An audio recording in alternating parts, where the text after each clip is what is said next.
il y a quand même deux éléments majeurs en ce moment qui suggèrent qu'on pourrait vraiment avoir une remontée assez forte sur les cryptos bientôt. Le premier élément, c'est les 30 indicateurs du site CoinGlass qui flashent en gros la fin d'un cycle crypto. Il y a zéro sur ces 30 indicateurs pour l'instant qui a flashé. Donc on est toujours en configuration haussière d'après ces 30 indicateurs techniques. Et en plus de ça, les institutions en ce moment gardent une conviction énorme puisqu'ils rachètent énormément de crypto, même si le Bitcoin est au-delà des 90 000 $. Donc à noter hier, BlackRock qui a racheté 6900 Bitcoin pour 655 millions de dollars. BlackRock détient désormais 3,4% de la supply de Bitcoin en circulation et MicroStrategy a racheté hier 1900 Bitcoin pour à peu près 200 millions de dollars. Donc ces deux acteurs, à eux seuls, détiennent à peu près 7% de la supply totale de Bitcoin. Et bien sûr, c'est pas à négliger. Le retour des rentrées nettes aussi sur les ETF de Bitcoin. Donc ça fait 11 jours maintenant qu'il y a des rentrées positives sur les ETF Bitcoin. 531 millions de dollars hier. Et aussi un retour à noter sur les ETF de Ethereum. Donc on n'avait pas vu ces niveaux de rentrée d'argent depuis novembre 2024. Donc voilà, c'est un facteur vraiment à prendre en compte pour se rendre compte qu'on est dans le retour de l'optimisme et qu'on pourrait vraiment retrouver des belles semaines à venir sur les cryptos. L'élément qui va compter cette semaine, c'est la décision de politique monétaire de Jérôme Powell. On sait déjà qu'il ne va pas baisser les taux puisqu'il n'y a que 3% de chances qu'il le fasse. Ce qui va compter, c'est le discours qu'il va avoir demain Jérôme Powell à 20h30 heure de Paris.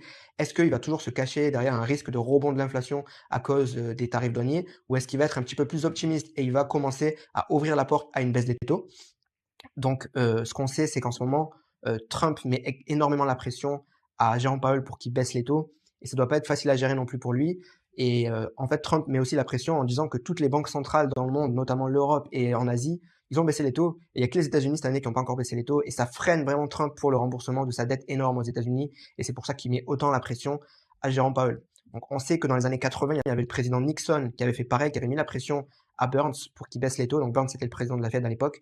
Et Burns avait craqué et Burns avait baissé les taux. Donc on va voir si Trump a autant d'influence et de pouvoir que le président Nixon à l'époque. Mais voilà, je pense que Trump va vraiment être en colère après le discours de Powell demain et ça va être intéressant à surveiller. Donc voilà, je pense qu'on va vraiment attendre ce qui va être dit demain de la part de Powell. En tout cas, si on tient les 90 000 $, on est toujours en configuration haussière. Et sur le court terme, il y a énormément de liquidité sur la liquidation heatmap de Bitcoin. Donc au-delà des 98 000 $, 97 900 $, si vraiment on retouche les 98 000 $, je pense que les 100 000 $ vont être gagnés et qu'on va les retrouver d'ici 24 heures ou 48 heures. Donc, je pense qu'il se passe beaucoup de choses en ce moment sur les cryptos et que c'est très important de suivre ça de très près. La meilleure chose pour que tu puisses le faire, c'est de rejoindre mon groupe Telegram avec 4400 personnes. Donc, je te fais des messages vocaux chaque jour pour te donner mes conseils d'investisseurs crypto depuis 2018. Et surtout, je t'informe des informations crypto et économiques en temps réel. Donc, si ça t'intéresse, tu pourras cliquer sur le lien dans ma bio. C'est 100% gratuit. Je te recommande de rejoindre et je te dis à bientôt.